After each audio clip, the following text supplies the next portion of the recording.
Chapitre 8. Au sujet des viandes qui ont été offertes aux idoles, nous savons bien que nous avons tous la connaissance nécessaire.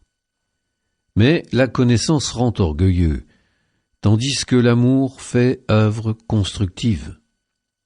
Si quelqu'un pense être arrivé à connaître quelque chose, il ne connaît pas encore comme il faudrait connaître. Mais si quelqu'un aime Dieu, celui-là est vraiment connu de lui. Quant à manger ces viandes offertes aux idoles, le pouvons-nous? Nous savons que, dans le monde, une idole n'est rien du tout.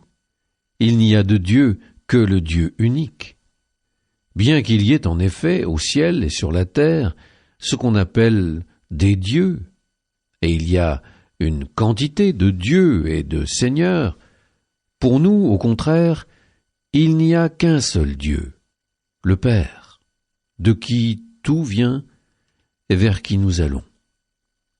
Et un seul Seigneur, Jésus, Christ, par qui tout vient et par qui nous vivons. Mais tout le monde n'a pas cette connaissance. Certains, habitués jusqu'ici aux idoles, croient vénérer les idoles en mangeant de cette viande, et leur conscience, qui est faible, s'en trouve souillée. Ce n'est pas un aliment qui nous rapprochera de Dieu. Si nous n'en mangeons pas, nous n'avons rien de moins, et si nous en mangeons, nous n'avons rien de plus.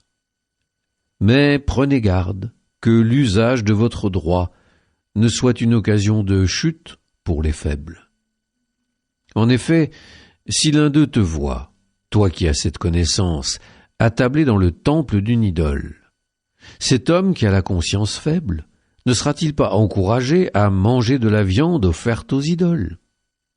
Et la connaissance que tu as va faire périr le faible, ce frère pour qui le Christ est mort. Ainsi, en péchant comme vos frères, et en blessant leur conscience qui est faible, vous péchez contre le Christ lui-même. C'est pourquoi, si une question d'aliment doit faire tomber mon frère, je ne mangerai plus jamais de viande pour ne pas faire tomber mon frère.